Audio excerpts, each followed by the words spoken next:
Capítulo 10. Faraó, Moisés e autoridade espiritual. Porque um menino nos nasceu, um filho se nos deu, e o governo está sobre os seus ombros, e o seu nome será Maravilhoso, Conselheiro, Deus Forte, Pai da Eternidade, Príncipe da Paz, para que aumente o seu governo e venha a paz sem fim sobre o trono de Davi e sobre o seu reino, para o firmar e fortificar em juízo e em justiça, desde agora e para sempre. O zelo do Senhor dos Exércitos fará isso. Isaías 9, versículos 6 e 7. Faraó é uma tipologia ou modelo bíblico de Satanás, o atual príncipe desta era. Ele é outra personificação da semente da serpente. Nele vemos muitos dos mesmos mecanismos que Satanás usa para manter o povo de Deus em escravidão. Também vemos em Faraó autoridade opressiva enraizada em ambições egoístas de natureza rebelde. Moisés, por outro lado, é uma tipologia de Cristo, que veio para libertar o povo de Deus, como ele profeticamente explicou a Israel. O Senhor teu Deus despertará um profeta do meio de ti, de teus irmãos, como eu, a ele ouvirás. Deuteronômio 18:15. Ele estava explicando que sua vida era um prenúncio do profeta Jesus que havia de vir. Podemos ver facilmente os paralelos em suas vidas. Quando Moisés nasceu, Faraó elaborou um decreto para destruir todos os bebês homens de Israel. Êxodo 1, versículo 22. Herodes planejou destruir Jesus, mandando matar todas as crianças do sexo masculino em Belém. A primeira vez que Moisés se revelou ao seu povo, eles o rejeitaram como seu salvador, assim como Jesus foi rejeitado a primeira vez que ele veio a Israel. A segunda vez, Moisés veio com grande poder. Há muitos outros exemplos na vida e ministério de Moisés que eram paralelos proféticos de Jesus.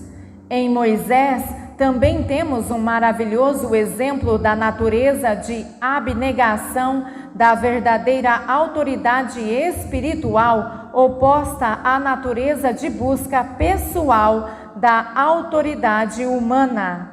Debaixo do domínio de Faraó, Israel estava em escravidão e sujeita a trabalhos árduos. O Senhor enviou Moisés para libertar Israel e os levar à terra que manava leite e mel, onde eles deviam encontrar descanso.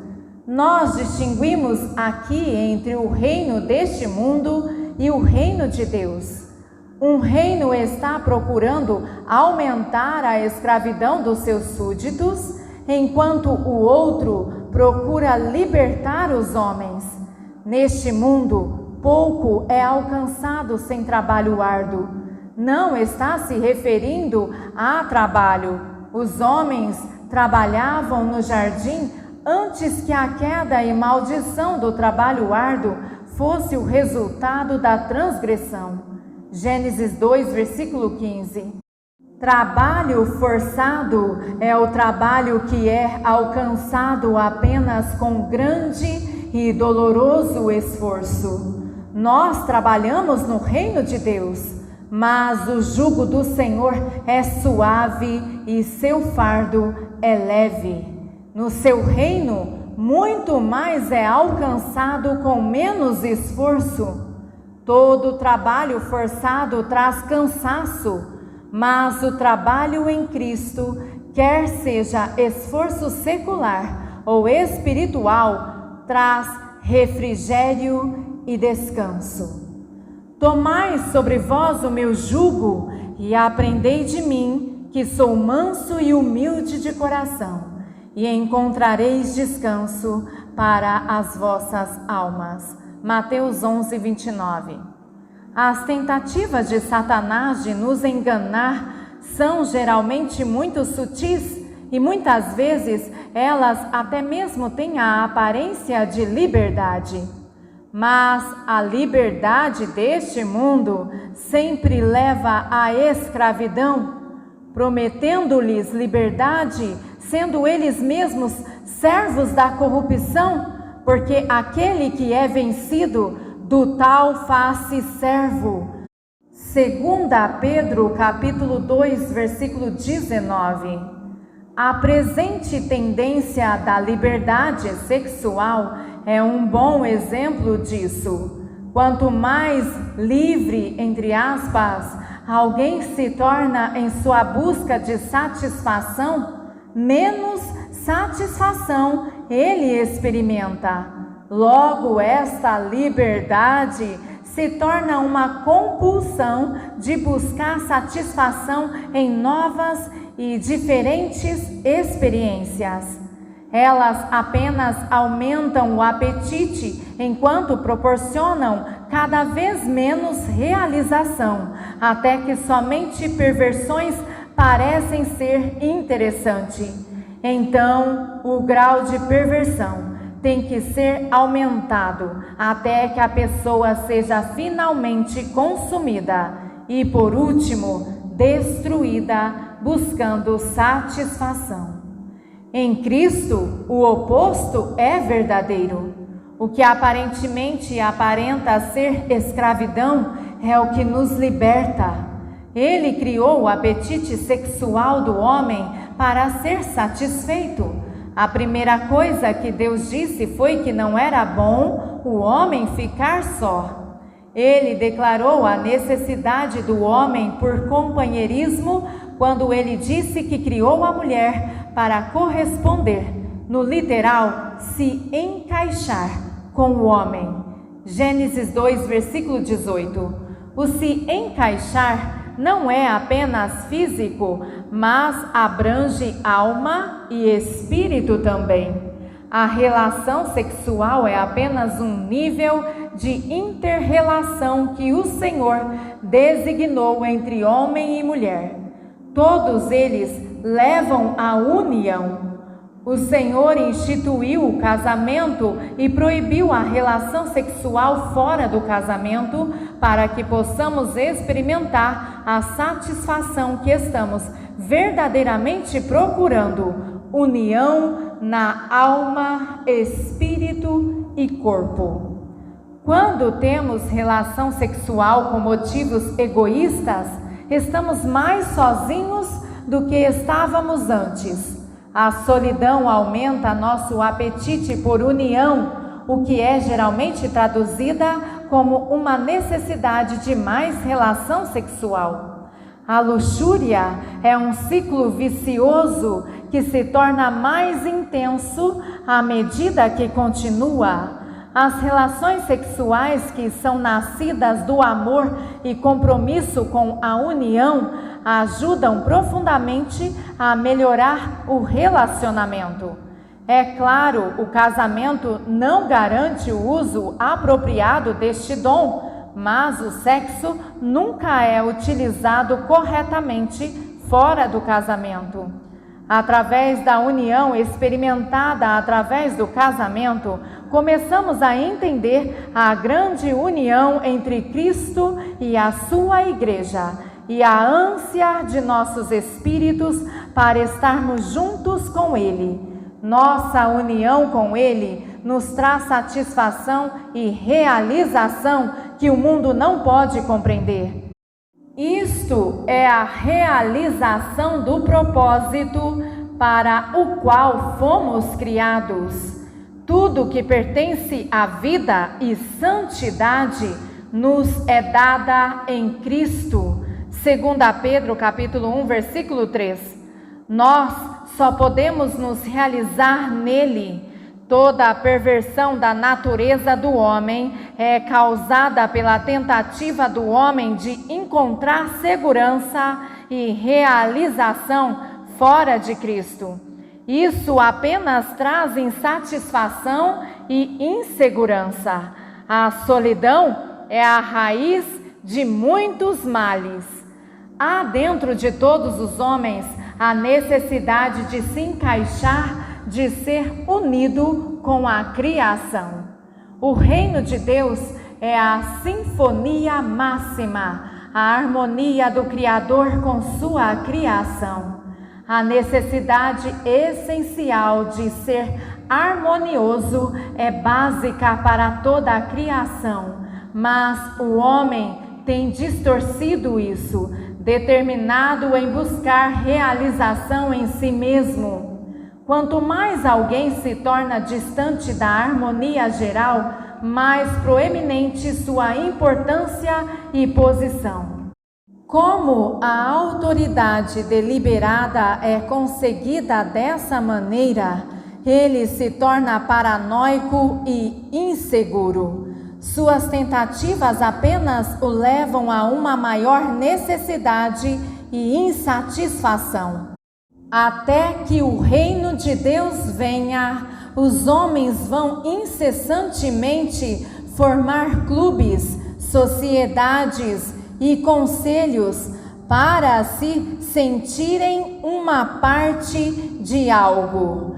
Haverá esforço por reconhecimento e posição. Até certo ponto, isso amortece suas necessidades básicas. Aqueles que se tornaram verdadeiramente unidos com Cristo e seus propósitos não têm necessidade disso.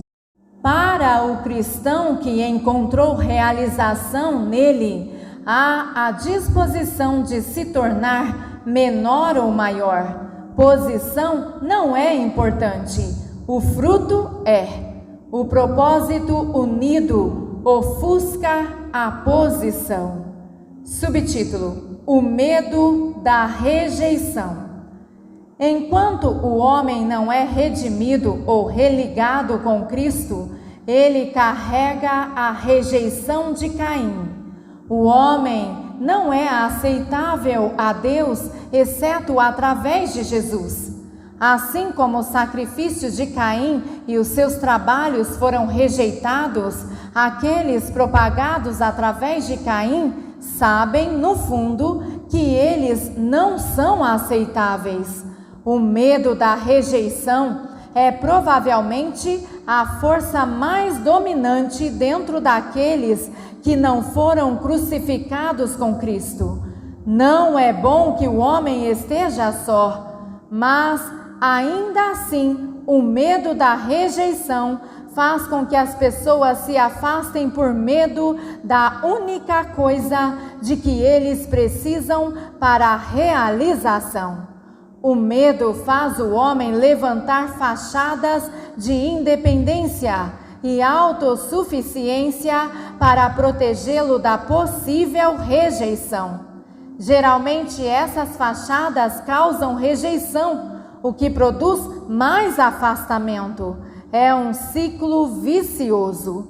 Caim foi rejeitado porque ele buscou a Deus nos seus próprios termos, e essa mesma presunção causou a presunção do espírito do homem em primeiro lugar. Após a queda, essa atitude iria prevalecer, profundamente enraizada em desarmonia.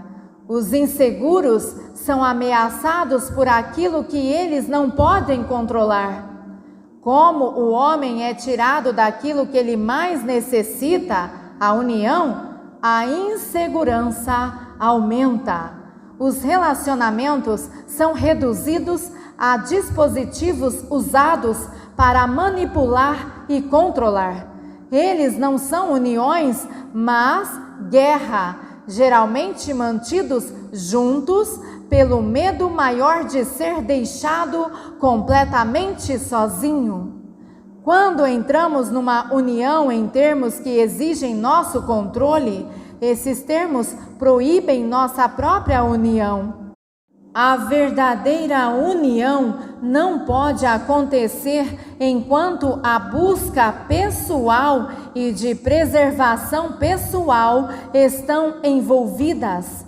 Todas estas são barreiras que vão nos separar um do outro e do Senhor. A verdadeira união requer a doação total de um para com o outro. Somente quando derrubamos todas as barreiras e fachadas, nós realmente nos abrimos para receber. Devemos primeiro perder nossas vidas se queremos encontrá-las. Em Cristo, a rejeição de Caim é removida. Nele, viemos a conhecer a aceitação de Deus. No seu amor, estamos seguros. Somos capazes de confiar nele, porque sua cruz provou que ele tem o nosso melhor interesse em mente. Quando nos tornamos seguros em seu senhorio e controle, a compulsão de controlar outras pessoas e circunstâncias é reduzida, até que finalmente somos capazes de entrar no dia do descanso de Deus. Apenas então estamos realmente prontos a servir em posições de autoridade. Quando o medo nos controla, toda a percepção é distorcida. Até que haja restauração da união com Deus, o homem está completamente sozinho. Ele pode ter relacionamento com os outros, mas a verdadeira união não é possível até que o perfeito amor de Deus tenha lançado fora todos os seus medos. Para o medroso, o mundo é uma ameaça e a vida é uma batalha para ganhar controle. Quando o medroso ganha o controle de uma situação, o resultado é a opressão. O medo causa reações exageradas a ameaças reais ou percebidas à posição de alguém. Há um velho ditado que diz: o poder corrompe, o poder absoluto corrompe absolutamente. Isso é verdade para aqueles que buscam autoridade, mas que não vieram da autoridade de Cristo. A cobiça por poder é abastecida pela insegurança do homem. Sua direção para o controle é geralmente um mecanismo de defesa para protegê-lo da rejeição. Mas poder sobre os outros nunca irá acalmar medos, somente os aumentará. Quanto mais nos esforçarmos para manter domínio sobre nossos pequenos reinos, maiores se tornam nossos fardos. É somente quando nós perdemos nossas vidas, nossos desejos de domínio e rendemos domínio a Cristo que encontramos vida e liberdade. Todos que alcançam poder sem conhecer o amor de Deus estão fadados à paranoia. O menor desvio da doutrina ou a menor expressão de livre pensamento se torna absurdamente sinistra. Aqueles que realmente se renderam a Cristo não serão intimidados por desafios, nem transformados por rejeição. Se tivermos remorso, não será porque somos ameaçados ou incompreendidos, mas porque muitos são enganados e não o conhecem. Aqueles que exercitam autoridades com motivos egoístas são corruptos independentemente da pretensiosa piedade. Aqueles que realmente se renderam a Cristo lidarão com a autoridade com maior carinho, sabendo que eles são seus servos. Vemos uma reação típica da semente de Caim em Faraó. Quando Moisés buscou liberdade para Israel, Faraó fez os fardos de seus escravos mais pesados. Êxodo 5, versículo 9. Com qualquer tentativa de liberdade por parte dos subalternos, a semente de Caim vai se tornar mais opressiva e seus medos mais irracionais. Há corrupção inerente em qualquer autoridade fora de Deus. O Senhor criou o homem para reinar sobre os peixes do mar, os pássaros do céu e sobre todo o animal que se move sobre a terra. Gênesis 1, 28. Mas não foi originalmente seu propósito que os homens reinassem sobre outros homens. Somente ele devia ser a autoridade do homem. Quando o homem resistiu à sua ordem e escolheu ir da sua própria maneira, o Senhor estabeleceu homens sobre outros homens para impedir que o mundo fosse reduzido a um completo caos. Por causa disso, os apóstolos exortaram a igreja a estar sujeita à autoridade terrena. Toda a alma esteja sujeita às autoridades superiores, porque não há autoridade que não venha de Deus, e as autoridades que há foram ordenadas por Deus. Por isso, aquele que resiste à autoridade, resiste à ordenação de Deus, e os que resistem trarão sobre si mesmos a condenação. Pois os magistrados não são terror para as boas obras, mas para as más. Queres não temer a autoridade? Faze o bem e terás louvor dela, pois ela é ministro de Deus para teu bem. Mas se fizeres o mal, teme, pois não traz debalde a espada. Ela é ministro de Deus, agente da ira para castigar o que pratica o mal. Romanos 13, versículos 1 ao 4. Sujeitai-vos a toda a autoridade humana por causa do Senhor, quer ao rei como soberano, quer aos governadores como por ele enviados para castigo dos malfeitores e para louvor dos que fazem o bem. 1 Pedro capítulo 2, versículos 13 e 14. Apesar de ter havido muitos ditadores, reis e presidentes nos quais o espírito do mal tem sido aparente, ninguém é estabelecido em posição de autoridade a não ser que Deus o permita. Nós podemos não entender o propósito de Deus em muitas coisas, mas toda autoridade que Ele permite vir ao poder é para cumprir os seus propósitos. Ele entende a corrupção inerente no poder como ele é exercido pelos que não são redimidos. Por isso, ele exorta o seu povo a orar por todos que são autoridade. Se nós, sem a graça de Deus, estivéssemos sujeitos às mesmas pressões e tentações como aqueles em posição de autoridade, iríamos tropeçar terrivelmente. Eles deveriam receber nosso apoio, mesmo quando os outros os abandonam. Isto não é para propor que, se os nazistas viessem ao poder, deveríamos ir a todos os seus comícios e lhes dar todas as listas de judeus que conhecemos. Obviamente, existem exceções. Quando o sumo sacerdote exigiu que os apóstolos parassem de pregar o nome de Jesus, a resposta deles foi: mais importa obedecer a Deus do que aos homens.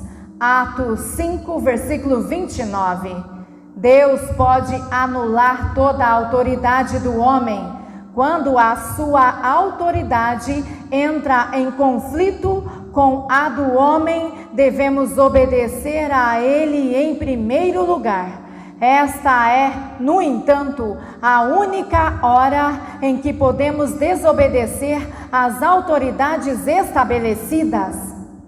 Mesmo quando o rei Saul se tornou oprimido por um espírito maligno e Deus disse e declarado que iria destroná-lo, o coração de Davi o acusou, porque ele cortou as abas do manto de Saul, mesmo que Saul estava tentando matá-lo. O temor de Davi de tocar em qualquer autoridade levantada por Deus era maior do que a ambição e ressentimento pessoal. Davi já tinha sido ungido rei no lugar de Saul, mas mesmo assim ele se recusou a tomar essa autoridade por suas próprias mãos. Essa fé no justo julgamento do Senhor e seus perfeitos caminhos é a principal razão pela qual o Senhor prometeu a Davi que seu reino duraria para sempre.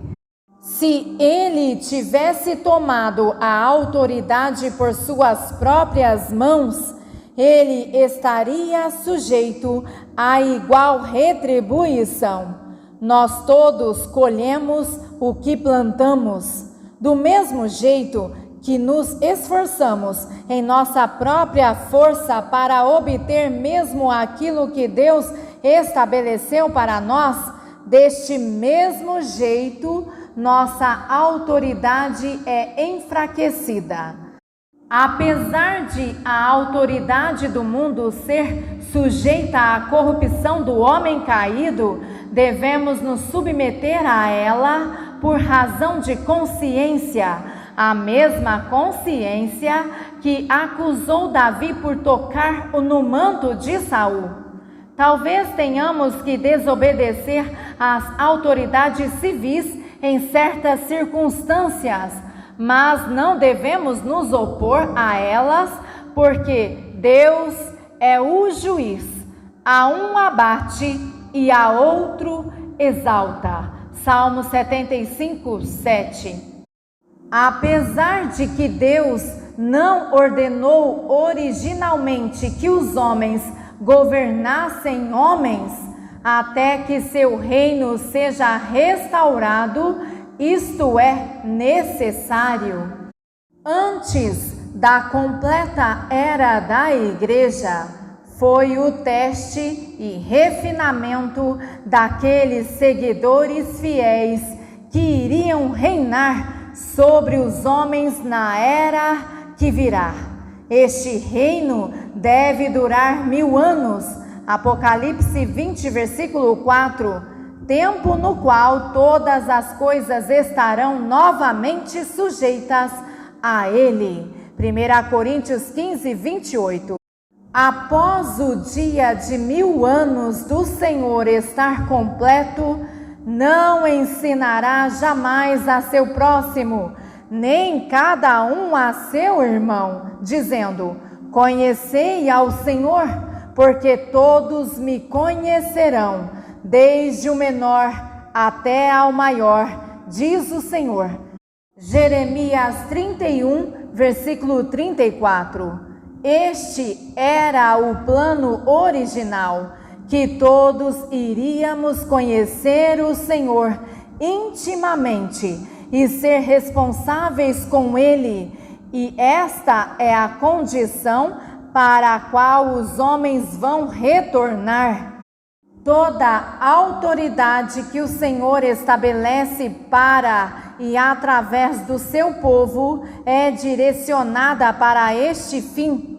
Isto não diz respeito à autoridade que é estabelecida para manter a ordem até que o reino de Deus venha. Aquela autoridade é fundamentalmente diferente e é estabelecida para dar luz a diferentes fins, como o Senhor Jesus testificou. Bem sabeis que os príncipes dos gentios são estes dominados e que os grandes exercem autoridade sobre eles.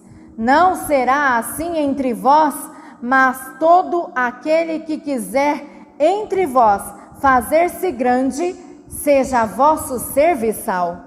E qualquer que entre vós quiser ser o primeiro, seja vosso servo, bem como o Filho do Homem não veio para ser servido, mas para servir e para dar a sua vida em resgate de muitos. Mateus 20, versículos 25 ao 28.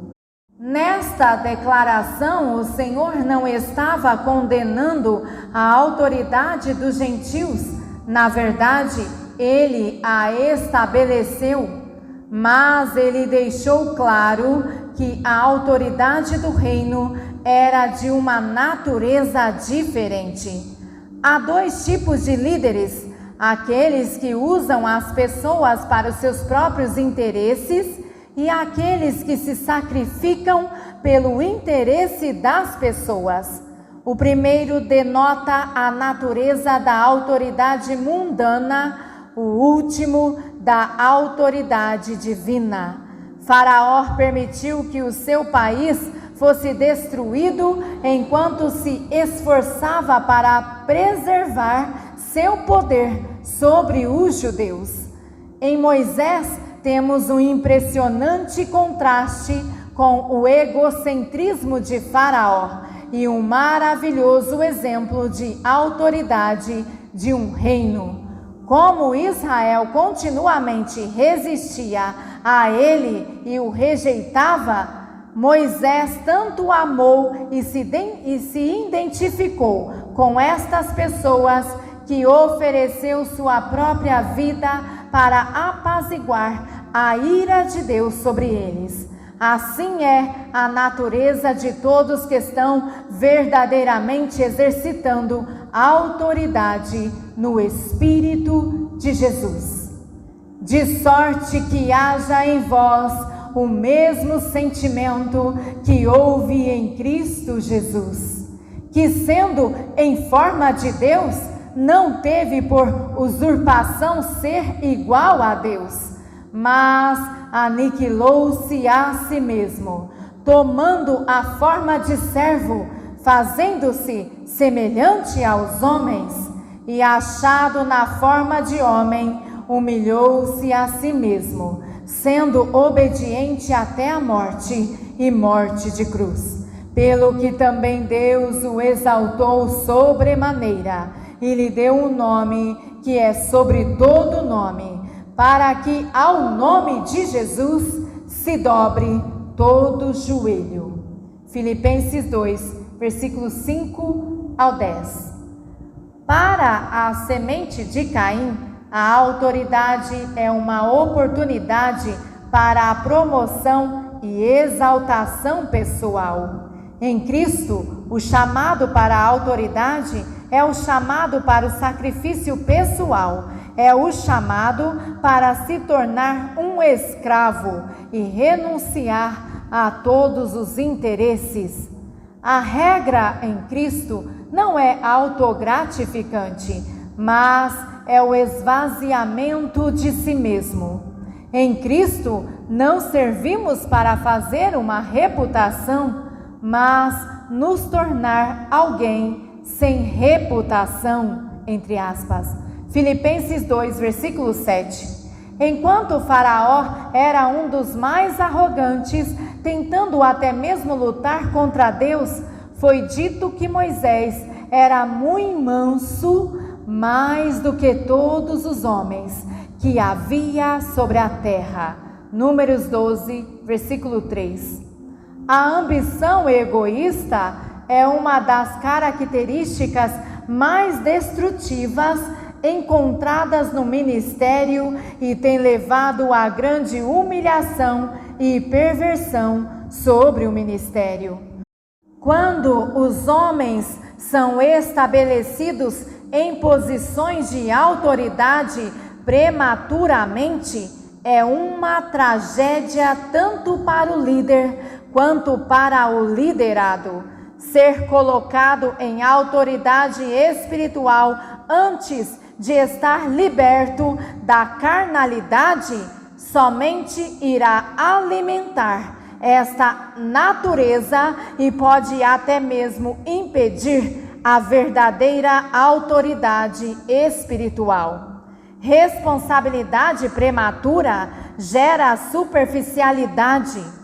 A autoridade tem sido um assunto no corpo de Cristo na última década. Ainda que o assunto tenha causado conflito e confusão, ele tem desafiado muitos a entender a verdadeira natureza da autoridade espiritual. Uma lição aprendida por muitos é de não seguir a primeira doutrina que aparente ser excepcional.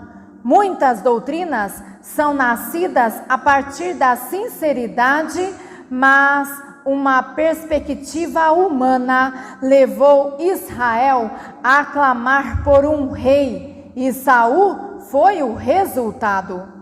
O Senhor daria um rei a Israel no momento adequado. O Senhor tinha levantado o profeta Samuel especificamente para preparar Israel para o rei vindouro, mas o povo não podia esperar pelo tempo escolhido de Deus.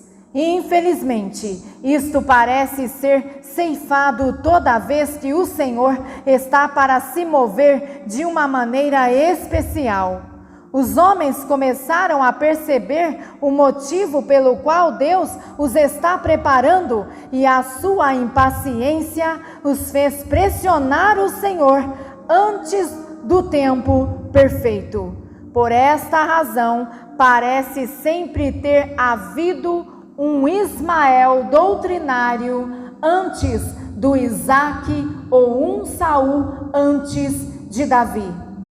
O Senhor, dia após dia, escolhe o filho mais novo para ser o herdeiro de suas promessas sobre os mais velhos, como um testemunho de que os mundanos seriam sempre nascidos antes dos espirituais.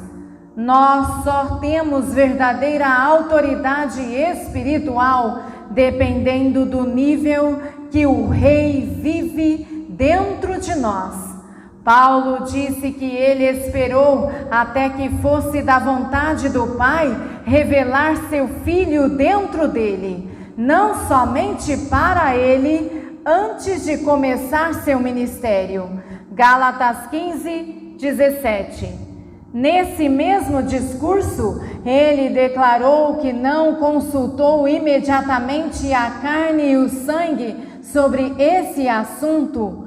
Ele recebeu sua mensagem da parte de Deus e então, após 14 anos, ele foi para Jerusalém para obter confirmação sobre a sua mensagem. Na abundância de conselheiros, a vitória, Provérbios 11, 14. A submissão ao corpo de Cristo e ao presbitério é importante, mas supervalorizar isso pode diluir a verdadeira autoridade espiritual do ministério. O fator essencial do desenvolvimento do ministério é a união com o Senhor, não a união com o corpo. Há muitos corpos de cristãos que dizem ser de Cristo, mas não estão ligados a Ele. Paulo advertiu sobre ministérios não ligados ao cabeça, Colossenses 2,19. Nós não fazemos nenhuma advertência sobre aqueles que não estão submetidos ao corpo. Isto é porque uma pessoa pode estar ligada ao corpo sem ter um relacionamento pessoal com o cabeça. Mas o inverso não é verdade. Não podemos estar ligados ao cabeça sem também estar ligados ao seu corpo. É simplesmente uma questão de estabelecer nossas prioridades corretamente para que isto seja uma realidade na nossa união. Muitos seguidores solitários tiveram notórios fracassos em seus ministérios e em suas vidas. Alguns explicam isso devido à falta de submissão à autoridade da igreja. Até certo ponto, isso pode ser verdade, mas existem muitos que estavam em submissão às autoridades da igreja que caíram tão severamente quanto aqueles. Em contraste, a história está cheia de testemunhos de indivíduos completamente isolados dos irmãos cristãos, que suportaram testes incríveis e permaneceram fiéis. Algumas doutrinas de submissão à autoridade espiritual são, na verdade, contrárias à produtividade em termos de prepararem indivíduos para serem fiéis e obedientes ao Senhor.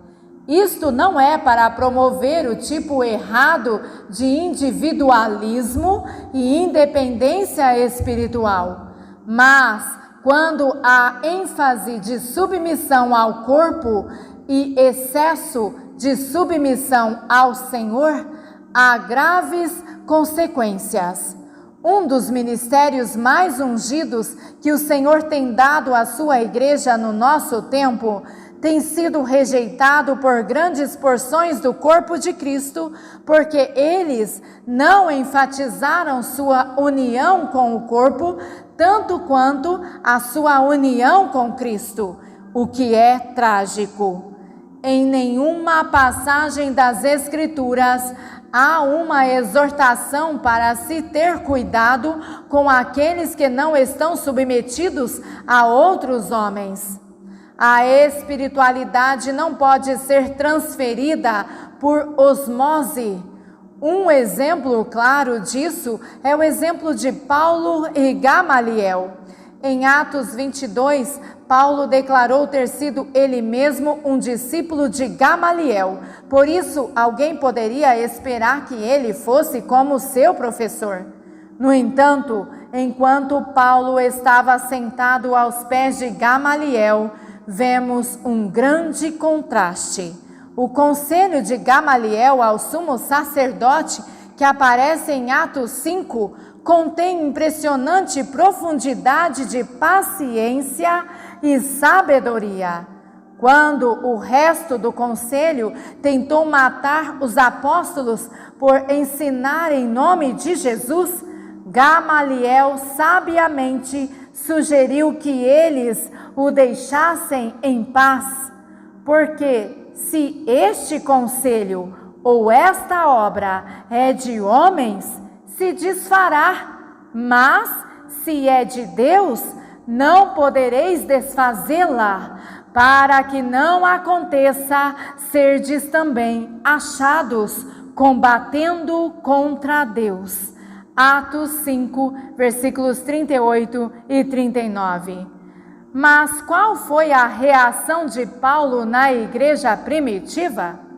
Persegui este caminho até a morte. Atos 22, versículo 4. Os homens não podem mudar outros homens. Nós podemos ser capazes de influenciar o comportamento exterior até certo ponto, mas somente o Espírito Santo pode mudar o coração de uma pessoa. Há um lugar para o discipulado mas mudar a vida de outra pessoa é um assunto sério e delicado. Alguns dos maiores erros que são persistentemente cometidos por aqueles que estão na liderança acontecem quando tentam tomar o lugar do Espírito Santo na vida de outra pessoa. Não há receita para dar a vida e a sabedoria de uma pessoa para outra. Isso deve ser uma relação ordenada e guiada pelo Espírito. É muito fácil para um cristão estar corretamente relacionado com o corpo, de acordo com a interpretação popular, e ter quase nenhum relacionamento com o Senhor.